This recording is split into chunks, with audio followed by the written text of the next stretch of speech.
And this is my great pleasure to start this day with the exciting panel and introduce the moderator and the host of this panel, Zoya Litvin, Head of Global Government Technology Center, that will introduce the speakers. We will have an exciting discussion today. Please join us online and offline.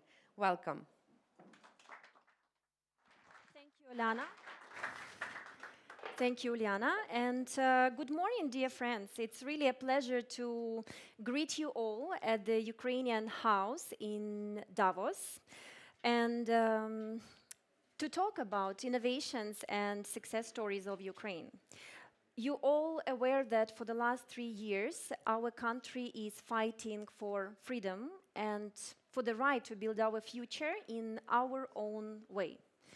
But however, along with this tragic story, we 5 years ago embarked on an exciting journey of government innovations and digitalization. And today we are proud that our efforts are recognized internationally by the world community of innovators. And that's why we are here today. We are proud to lead global government digitalization. And we are proud to sign today the groundbreaking document with our German partners and counterparts. And here I would like to pass the word to my colleague from Global Government Technology Center Berlin, Manuel Kilian.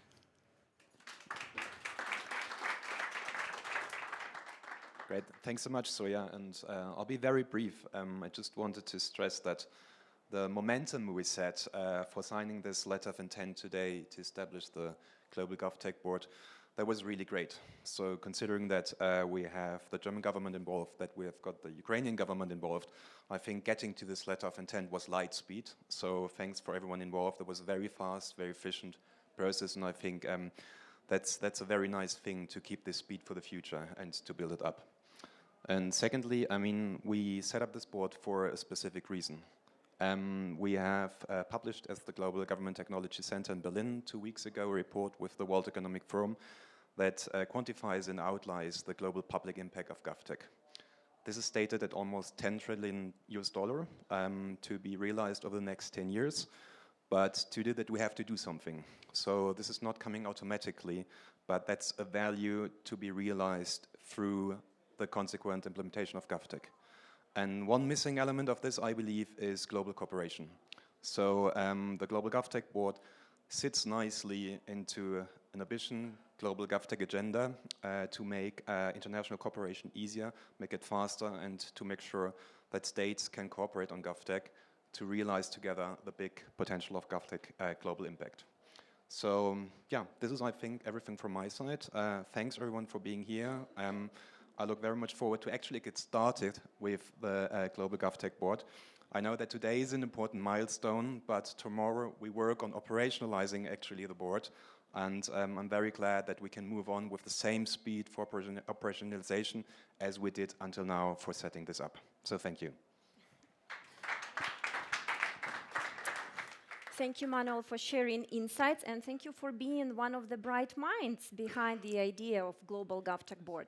And now I suggest we move from welcome remarks to deeper insights. So please give a big hand to Markus Richter, State Secretary and Federal CIO of Germany.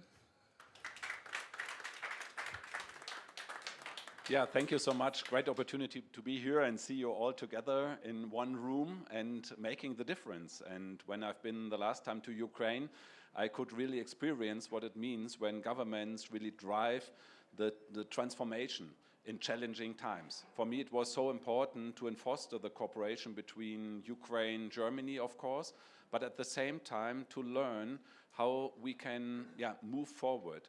And for me, it's not just about learning, but really creating together. And therefore, I'm happy that we just recently implemented a new board on the European level, which is called the Interoperability Board, quite a complex name.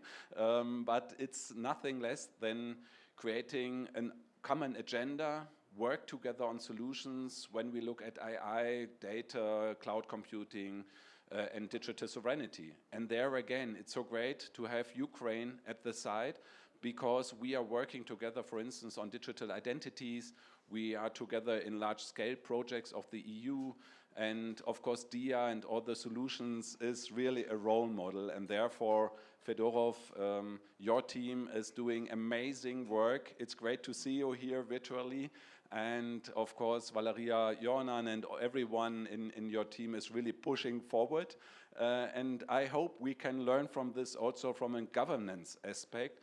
In Germany, we are coming to new elections by 23rd of February, of course.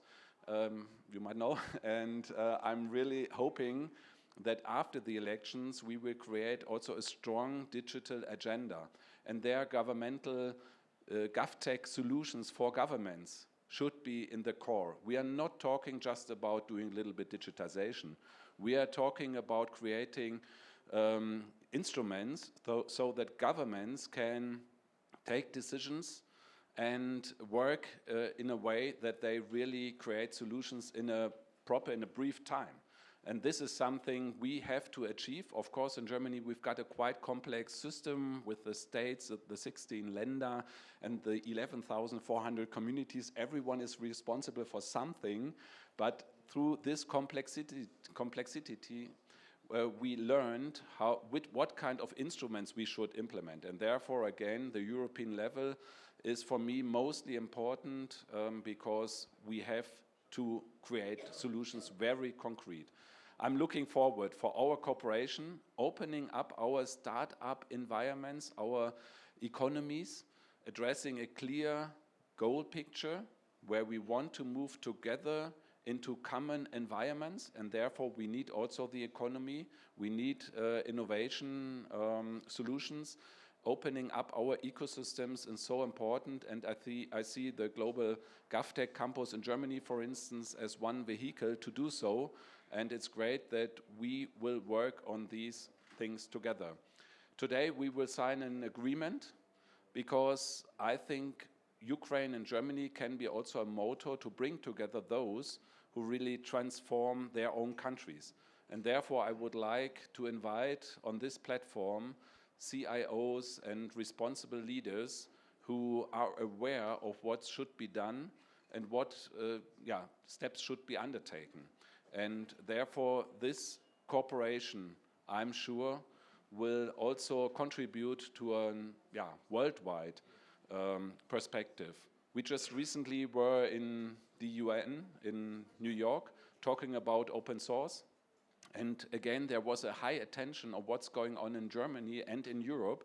And if we are able to set up a stage to make solutions visible, more visible than it is today maybe, then we can be more successful from a European continent to other areas of the world. I'm really looking forward for our cooperation. Fedorov, it's great to see you at least. We have an ongoing close cooperation, and therefore I'm looking forward for the next steps, especially after the elections also in Germany, and then move strongly forward. All the best to you and your people in Ukraine. Thank you so much.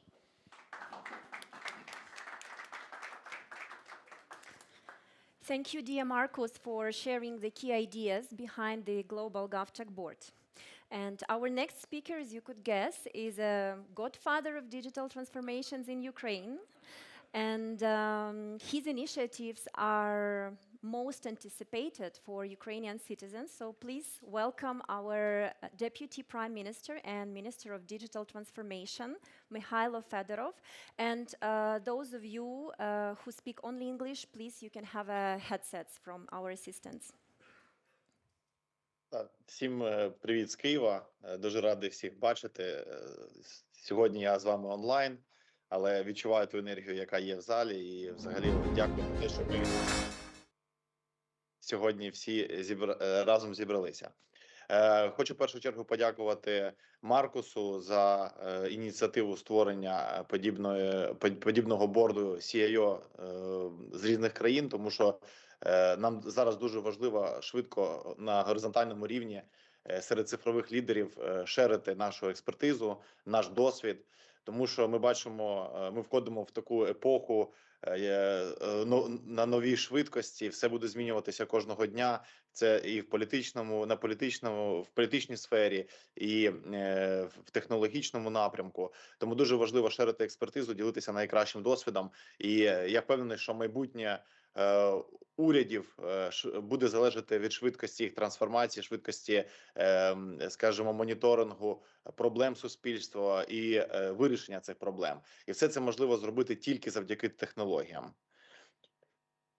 Тому наша задача з вами об'єднати найкращі практики і почати їх впроваджувати в різних країнах, дивитися на результати і постійно покращувати той ефект, який ми будемо отримувати.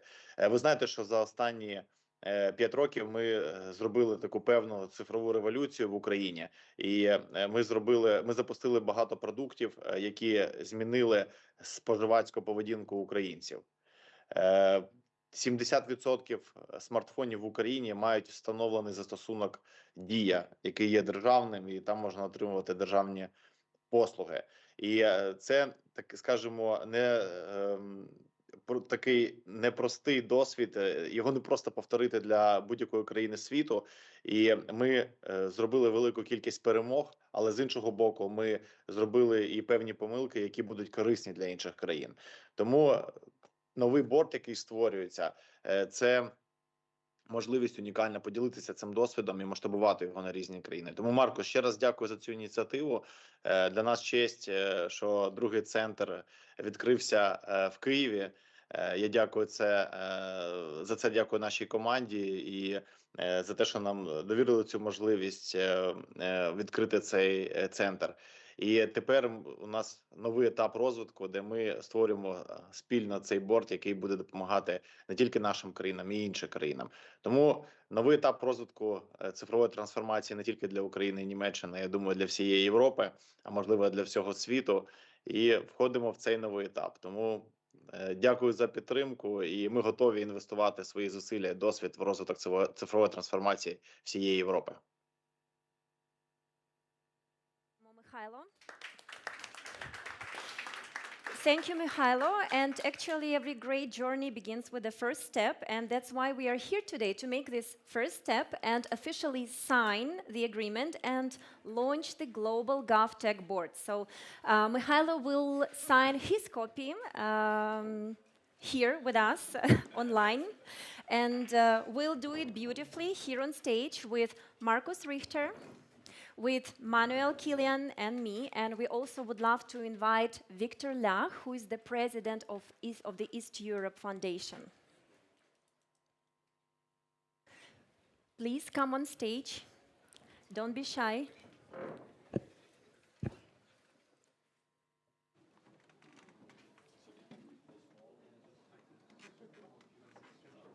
He approves. Mm-hmm.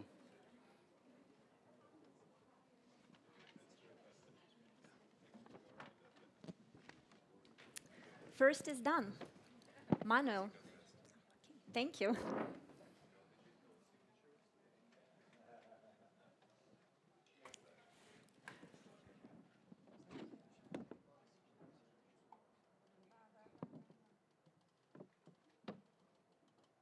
Victor.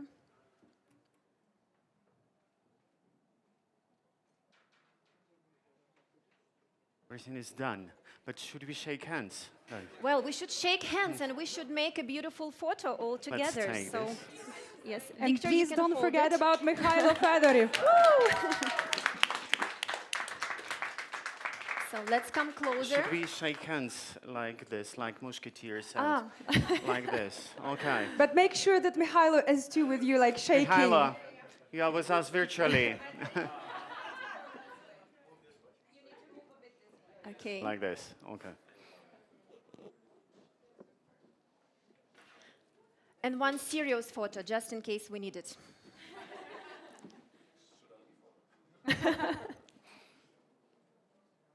Okay, thank you very much. So the first step is officially made. And now we will thank Markus and Manuel and let you go to your next event. And we hope you'll be on time. And we'll continue with our panel discussion with amazing experts on government transformation.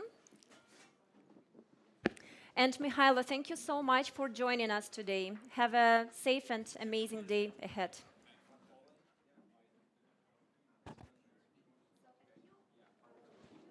Just to set up the furniture on the stage, and I will welcome our speakers. I think he's already disconnected. Thank you.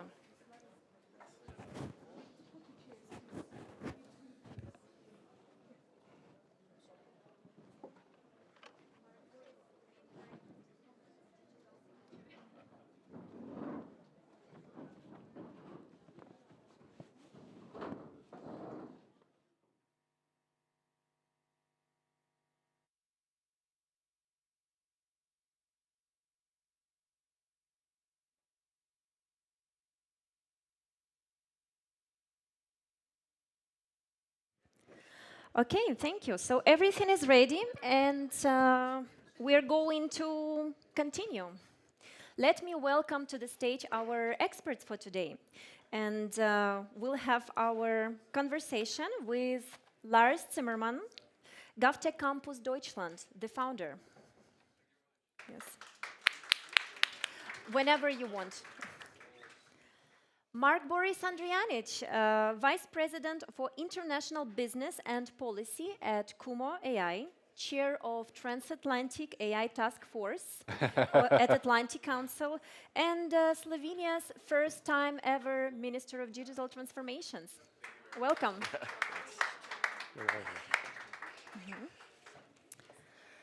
The next speaker is Eva Meidel, member of the European Parliament and expert on digital transformations. Thanks. Hi, Lars. Hi, how are you? We also would like to invite Victor Lach. I introduced him today. It's a president of the East Europe Foundation. And we will also have Valeria Ionan, Deputy Minister of Digital Transformations of Ukraine, and she will join us remotely on screen. Hi, Valeria. Thank you for being here with us.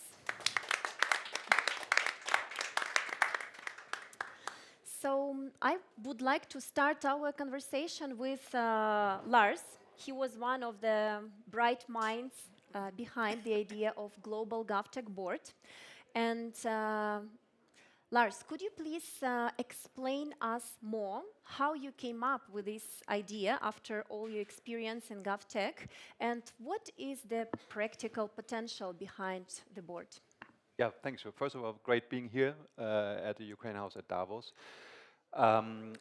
So the basic idea was that, and I think we see this also with Donald Trump getting into his second term, that technology in government is really not only a hot topic, but it's really a very, very impactful topic. Because for some reasons in the last years, there was a lot of more speed because governments need to know how to deploy tech. So democracies, for example, need to become what we call it in Germany, tech savvy. So democracies need to learn how to implement technology to provide better services, to strengthen the economy, for example. And so I personally believe, and that was reason number one, that we will experience, and I think much faster than even I had expected, that technology will become one of the key pillars of international relations. We already see that. That's the first reason. And the reason why we thought we need a board, so of course there are a lot of boards already globally, but the people who are responsible for implementing technology in governments, in public sector organizations, are the CTOs, the CDOs, and the digital ministers. And we felt like, unfortunately, maybe I have a little bit too European perspective here, that on a top level, there is not enough discussion about the strategic impact of tech, and that the ministers and the top decision makers need to have an opportunity to talk, not only talk about this, but to learn about that.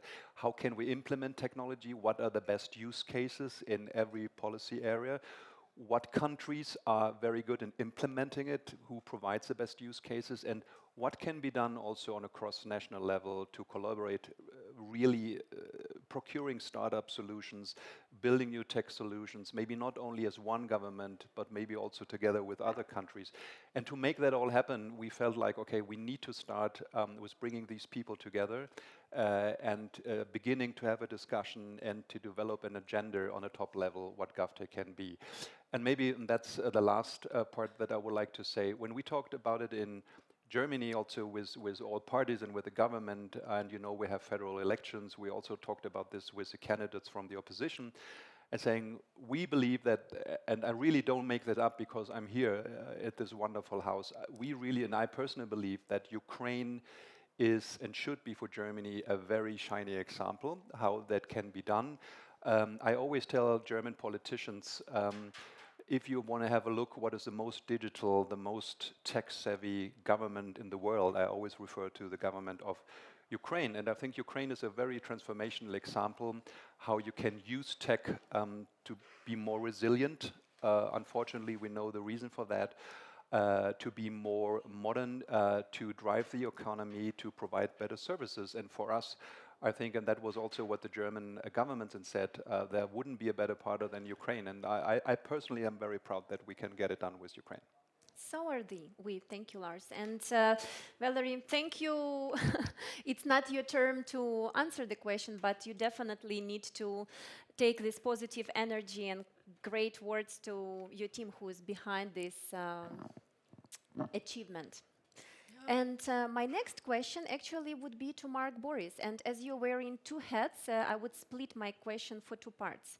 So first, as a former Minister of Digital Transformation, do you find this initiative needed, and would you actually benefit from it?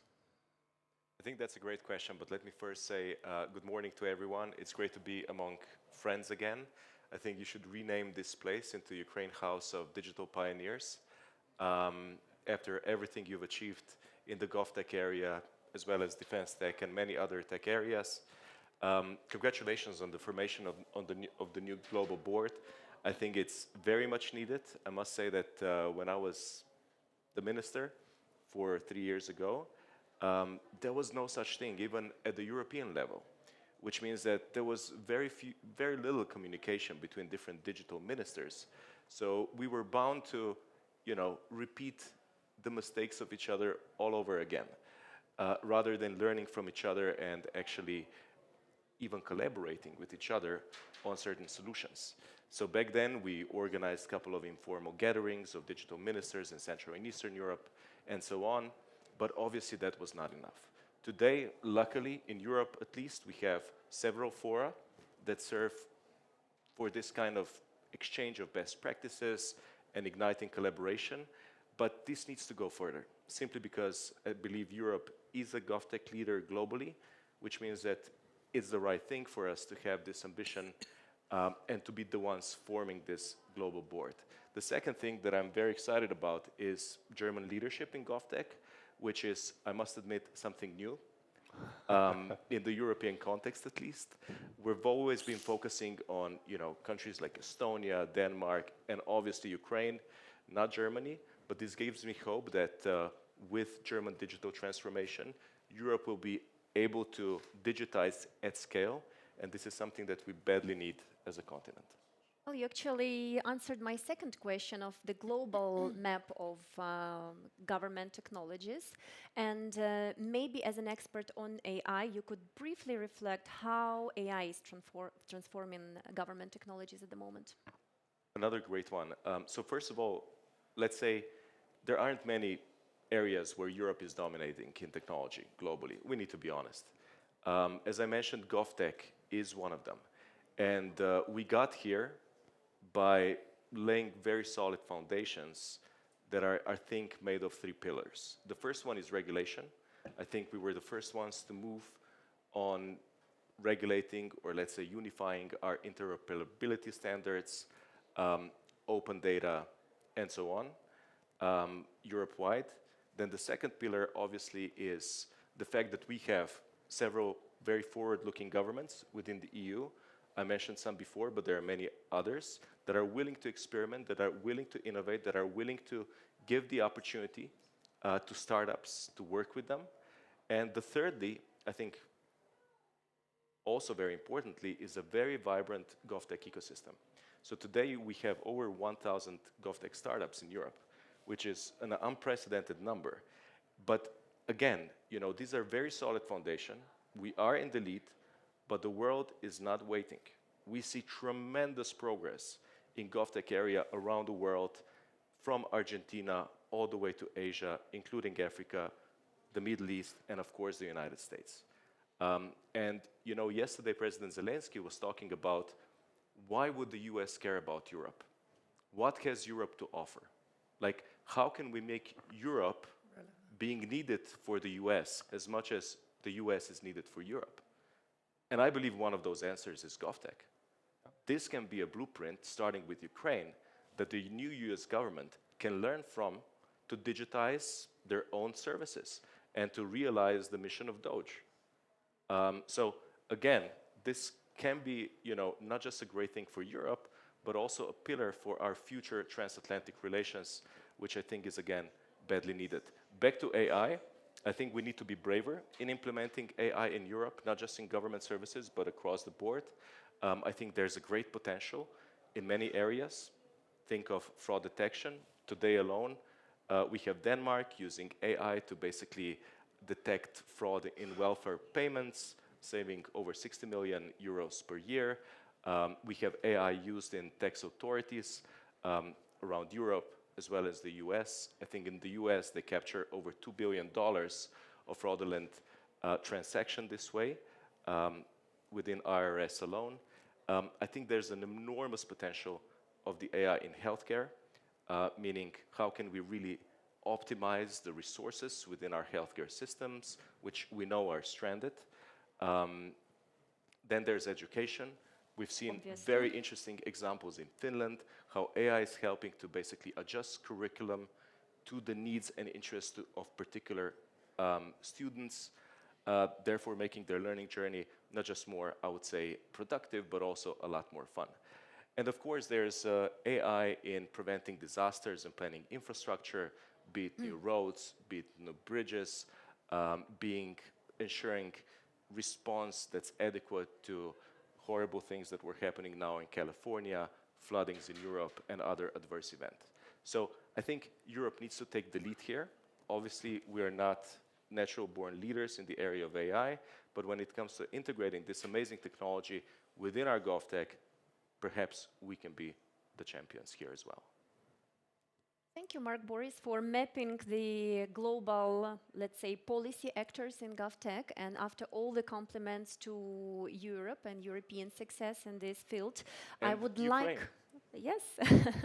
So I would like to pass the word to Eva Meidel, because I guess all those compliments, they are also part of big work of you and your teamwork in terms of legislations, regulations, etc.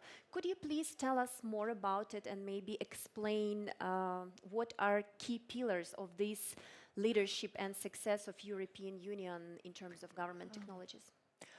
I'll give it a try. First of all, thank you very much for having me today. It's a real pleasure. Thanks to Minister Fedorov, to Valeria, and to the whole team for including me.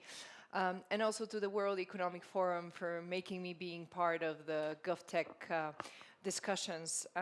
It's a real pleasure because when I first started in the European Parliament as a member 10 years ago, this was one of the key topics that I wanted to bring forward and emphasize on its importance. Priorities shift in Europe depending on the challenges that we face and the times that we have. So I would have wished to see a much bigger progress on an EU scene. The most important advancements were done in Europe, and they were done by the Ukrainians and by Mihailo, Valeria, and the entire team. So really, kudos to you. But this is uncomparable to what we have managed to achieve on a European level. One of the important, so to say, GovTech solutions we put forward in the past years, it was the COVID pass. Why did we put it forward? We were pushed for. It was a crisis. We had to do it. What we are developing for 2026 is the so-called European Digital Identity Wallet, but that's to come in a year from now. And Valeria's nodding, but they have done something even better than that way before. So I would like us to stay positive that, yes, we are leading, particularly with the example of a few countries, but we could have done even more. However, I think 2025 is hopefully the year of soberism for Europe. And we'll finally, start acting on what we talk about. Also because it's more than ever important to regain trust in our citizens, in our institutions, in political leadership. And sometimes that could be done with certain concrete projects that reduce the amount of bureaucracy and time citizens would have to interact with institutions. If political leaders decide to emphasize on providing these GovTech solutions, and this should not just be a buzzword, by the way. First, because most citizens don't even understand it. I often mention it, and they're like, what is that exactly? But they don't have to. They just need to get the service, and then it's clear to them. But that would fuel into political leadership. It would fuel in more support and trust into political leadership, I believe. It would reduce costs, also for public administration. You probably know that better than me, but I've learned that almost 60% of the German GDP goes to the public sector, actually. It's even more, unfortunately. Wow. Yes. So, I mean, imagine that could be, even if it's reduced 5%, it's such a significant number. Yeah. Can I give you another number? Sorry for that. So there was really a story that if Germany would get averagely, when it comes to digitalization of the public sector, would enter the level of Denmark. And I like Denmark, nothing against my Danish friends, but Ukraine is in many things above Denmark. If Germany would do the Danish level, the annual amount of economic, wealth and value Germany would get just by doing this would be roughly 100 billion euros, just by becoming digital as a government. So maybe, and it's also a prosperity economic question. It's not just about citizen service. We really talk about the future of growth. Yeah, I have the numbers for the global public value. If we use technology in public administration by 2034, that would be equals to $9.8 trillion. So sometimes data should be, used by politicians to enact policies and to have actionable and concrete projects. But it's important to also use technologies in a different manner to help us prevent natural disasters, to help us plan better. That is done at a very, very tiny scale at the moment in Europe. It could be a game changer for traditional institutions, which, by the way, I mean, we spoke about the trust in political leadership. We can talk about the ability of international institutions to deliver concrete results. Most of those international institutions were put together 40, 50, 60 years ago, or even more. And lately, they have become inefficient to help us resolve important conflict or provide solutions. So perhaps tech could also help those, not just the national institutions. But I'm afraid that discussion is not even present in those institutions. We'll So there's continue much work, it in much work GovTech to export the Ukrainian example. Yeah. Thank you, Eva, for pointing it out and for this great data that really motivates to move forward. And I'm sure we will do it in GovTech Board. And Valerie, of course, logically, I have to pass the word to you. And after all those compliments, could you give us more specific examples why people here in Davos call Ukraine a digital tiger of Europe? I really love this metaphor. And what is coming next? Thank you so much, Zoya. First of all, good morning, everyone. Good morning, dear friends. It's really amazing to see you in Ukrainian house. First of all, I would like to say that I'm truly inspired by the initiative of the Global GovTech Board and the pace at which digital transformation and technology are evolving is remarkable. And it has really reshaped how we even approach the concept of transformation itself. I really think that governments need to move beyond seeing digitalization simply as a set of tools to improve efficiency. Instead, digital technologies, AI, must become the foundation for all processes. And today, digital transformation gives us an opportunity to rethink outdated, ineffective bureaucratic systems in governments.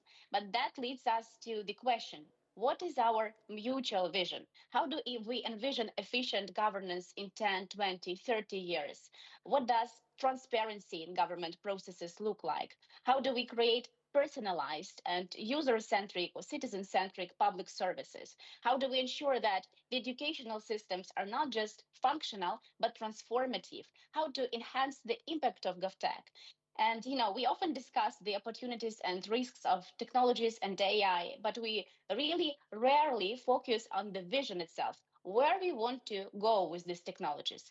Today, when the technologies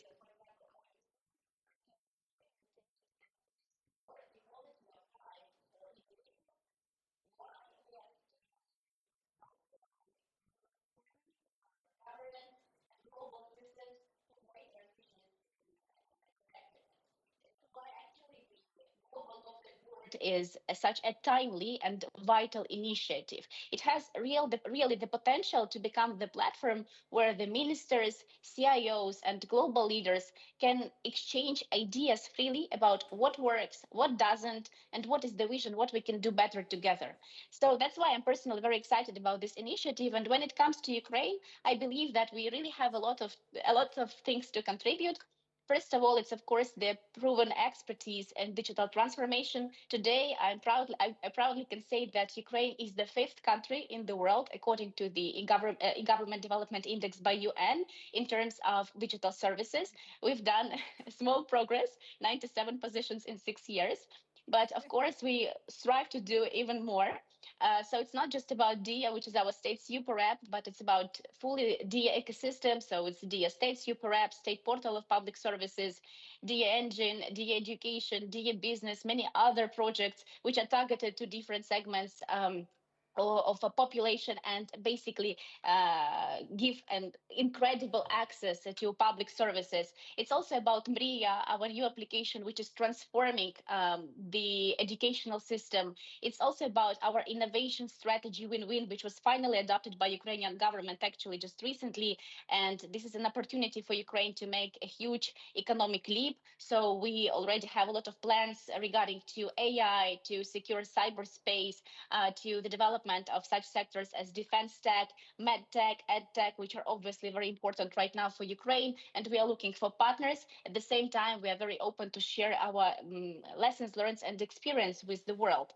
So in closing, I would really like to say that this is a great initiative, and I believe it has a great potential, and we, commit 100% of our efforts to develop this initiative. And I would like to extend my gratitude today to the entire WEF team for making it happen. I saw there in the hall Stefan, Kelly, Sebastian, Salvatore, and everyone who helped us to make GGTC Kyiv happen, and also this panel. Thank you so much for all your support. Also, of course, a big thank you to our colleagues and partners from the German government, to GGTC Berlin, to the team of GGTC Kyiv, and of course to all panelists today, Lars, Victor, and of course to Mark and Eva. It's amazing that, and thank you so much for joining this panel, and thank you so much for being great supporters of Ukraine and digital transformation. Thank you very much. Thank you, Valeria. Thank you, Valeria. And now all the audience knows that Ukraine has really a lot to bring to the table in newly created GovTech Board. And my last question is to Victor. Victor, as anyone else, you know that e-governance and government technologies are far too important to leave them only to governments. And that's why public-private partnership matters. Can you speak more about your foundation and why GovTech is one of main focuses of your work and what you are especially proud of within this work? So I thank you so much for a wonderful question, and good morning, everyone. Wonderful to be here as a Ukrainian and to hear a lot of good words about us. But let me tell you that definitely as a representative of civil society organization, I ask myself several times, what's a question? What's the kind of exclusive role of civil society should be in the process of governmental transformation? And so you are absolutely right saying like, rhetoric question, should digital transformation be only a priority of the government? But definitely answer is not. Number of other players, in case of Ukraine, are involved in this process.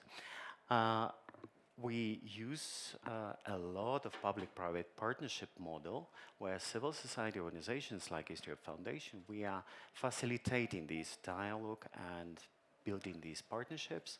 Proud to say that in the process of digital transformation, we have a wide range of partners from fintech companies, from like Visa, for example. We have world's leaders and innovators like Google, for example, working with us and supporting our initiatives. And definitely proud to say that Ukrainian digital transformation is heavily supported by the government of Switzerland through EGAP program and government of Germany through GIZ. We are proud, we are thankful for this support, as well as many civil society organizations. And civil society organizations are particularly active in the process of building partnerships, advocacy of changing in legislation, changing its practices on local level, how citizens can be involved in the whole processes of digital transformation.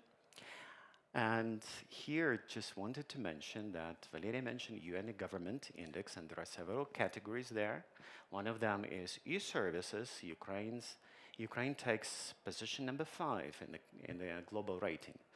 And there is another category called e-participation. And here, guess where Ukraine stands. We are number one in the world. Yeah. 57 positions up during 2 years. During the martial law in country, we managed to keep democracy going, especially innovative democracy, working through e-government, e-participation tools. All possible tools like horizontal communication between citizens, different kind of e-participation solutions like e-petitions, e-consultations, public budget, volunteer group support, etc., all been done, and Ukraine moved 57 positions up. This is, I think this is one of the sample that we opened today, the panel, saying Ukraine can impress. We definitely can impress. And moving forward, I wanted to say that another exclusive, I would say, exclusive area where civil society organizations, probably they play the most vital role, is education. Different kind of education, from starting from basic digital literacy, cybersecurity, moving to higher level education initiatives like CDTO Campus, which was launched in partnership with the Ministry of Digital Transformation. And the whole idea is to build the whole cohort of digital specialists in digital transformation. CDTO stands for Chief Digital Transformation Officers, which Ukrainian government would like to have this position in each government body, as well as in local governments. So these people drive changes.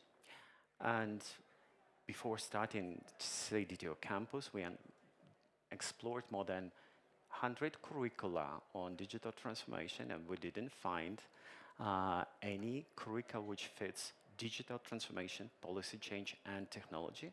So we built the course, and proud to say that 400 students already passed through the education. And we have some global aspirations. We would like to go internationally with this center. So these kinds of initiatives we are driving as a civil society organization. And definitely Davos is a place to make predictions for 2025. I would like to make a prediction for Davos 2026. That first, my feeling is that the US and Europe will drive together in partnership initiative on good governance in AI. Second, I definitely know that CDTO campus in Ukraine will go internationally, offering trainings for students in other countries and probably launching another office. Definitely, you will see Ukrainian e-government solutions working in other countries. And probably here my very critical message to the world. Definitely, we see ourselves as part of Europe. And definitely, Europe will be stronger with Ukraine. Thank you. Definitely. Thank you, Victor. And I guess one of the predictions I could make, if Lars agrees, promoting public-private partnerships should be also one of the focuses for the Global GovTech Board. So we are in the end of our panel, and we have time for one question from the audience. And we have a volunteer straight away. So please name yourself and...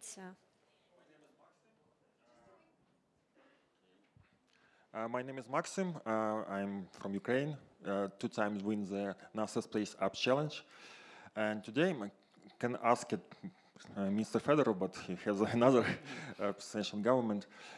Please help to our teams come to NASA, really. Because we have the 3 teams, in this 4 years, we have the 3 teams who win Global NASA Space Up Challenge. And 3 teams can't come to NASA because our borders is closed for guys. If you can help in this June, help to our teams go to NASA and make the cooperation with NASA and Ukrainian engineers. It's like not questions, but... Yeah, it's not a question. I wanted to mention it, but... yes, yeah, maybe let me quickly reply, if I may. Yes, Valeria, please reply, and then we'll then have space for a second question. Thank you so much, Maxime. So first of all, there is my colleague in the hall, Inessa. So please, Inessa, share my contacts and just send me more details about that. I will try to figure something out. But on the separate note, congratulations to your team, to other teams as well. I would also like to mention that space tech is one of the priority directions, which is mentioned in the US-Ukrainian innovation strategy. So please pay attention and join, and let's see what we can do together. Thank you so much. Amazing. You see, it was productive to bring it out. And now, the question. Really a question. Gleb Vishlinsky, Center for Economic Strategy, Ukraine. I want to ask about best practices in GovTech in tax authorities. Could you recommend like some country, any country that did it the best?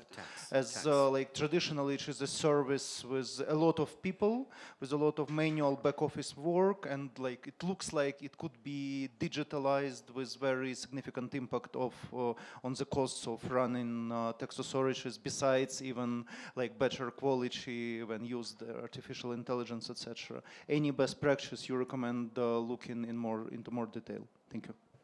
Who would like to answer? So I have 2 good practices. I don't know if they're best practices, but number 1 is pre-filled tax forms. And this is something that Finnish tax authorities innovated and now is widely adopted across Europe. And the second one is digital fiscalization or e-fiscalization, which is something that actually started in my part of the world and is now globally adopted. And let me tell you that whenever government moves fast, it not only creates a better customer experience for the citizens, but it also creates opportunities for its own tech startups. So for example, we know that Croatia has been one of the first countries adopting e-fiscalization, and it's in Croatia where one of the most successful European startups called Fonoa was born to basically offer this solution to top e-commerce companies around the world, helping them navigate very complex international world of VAT and other taxes.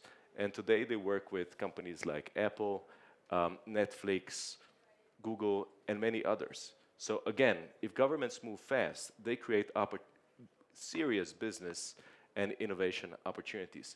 But I want to just add two more things. We've been talking about, the existence of political will to move forward at the EU level and at the country level. But we need a couple of other things as well. First of all, we need talent in government. And I can tell you that tech talent in governments is in short supply, and that we need to reform our public sector to make it more attractive and competitive for IT engineers, for customer experience specialists, and so on. And the third thing that we need is a more relaxed procurement system that will allow startups and scale-ups to compete with the big integrators. And this is an area where Europe is currently lacking. And fourthly, I would say we need more risk-taking approach in government. There's no such thing as a perfect GovTech solution. There'll always be issues. And governments should be, easy with moving step by step, but starting soon, and sometimes fail. And I'm sure with proper communication and transparency, citizens will not only understand that, but embrace it as well. Thank you, Mark Boris. And I guess that Lars has to build up on that question. Maybe on the tax issues, the German government right now, we are actually building on GovTech Campus together with two Länder. One of them will be the city of Berlin, which has also the status of a Bundesland, besides being a city, but also with a bigger Bundesland, where we now have one of the first projects where we will bring a very next generation algorithm into the tax system. Because I can tell you the percentage of tax files in Germany that is checked by automation, for example, is way below 30%. And the work of it is pretty much transactional work. So you all know that I think in many countries, but especially Germany, we have a lot of problems hiring people for the public sector. Right now we have 5 million people working in the public sector on any level, including everything, but the number will go down. And one of the first policy areas that will experience this shortage of people will be the finance and tax system. So there is no other alternative right now to implement tech, and we will start working on that with one of the biggest projects, which I think is very helpful because we want to share it with other governments. We're already talking, for example, to the Austrian government about that, if they can get attached to that. And we will do it with two startups. One of them also is a German one who has been founded by people from Stanford, from MIT, who now came back to Germany, who do a lot of work already for big insurance companies. And that is also what hopefully we would be able to share over the next year also with other countries. And yeah, I just totally agree. Without the tech scene, it's not possible. I have nothing against it. I don't believe governments are good software developers. There may be, differences between governments, but I can say, and I say this very publicly also to the German government officials, I don't believe the German government is a good software developer. And I think the only reason how we can get this done is really find strategic ways to collaborate with the tech scene. The campus does that. We have over 140 tech companies globally that are attached to the campus. And we found, and maybe that is the last word, a new way to procuring stuff. The campus has been built in a very special legal entity way that we got the so-called in-house capability of every German government entity. And we eightfolded our product development budget in the last year. So we can now get a lot of government money. The governments procures the money, give it directly, then doesn't need to be a procurement process anymore. And then we reach out to startups, to the tech scene, to cloud, to everyone, saying, look, we are building the product now and make it reusable for any other government entity that is attached to GovTech Campus. That is the logic behind it, and we are very, very open to try it out, to expand it also to other countries. And maybe not, that doesn't only mean we are using German versions of product solutions. I would be very happy to see a way where, for example, German entities could use a product solution that, for example, has been developed by the Ukrainian government. So We shouldn't reinvent the wheel all the time, not only within Germany, but also across different countries. And that is also maybe a very long-term goal, that we find ways within the scene of global CIOs, what are ways to procure and to reuse solutions that are developed by democratic states. And I think that's very important. Sounds like a great action plan. So thank you for the question. You see, it inspired our speakers. Valerie, would you like to add on it, or it's pretty covered? Okay. I think, yeah, it's pretty covered. Yes, thank you. So I guess we didn't only launch the Global GovTech Board, we almost had a first committee, and we have an action plan. Thank you for being a part of our event today, and thank you to our audience. Let's make a photo. And thank you so much for wonderful moderation. Thank Thank you very much. Absolutely.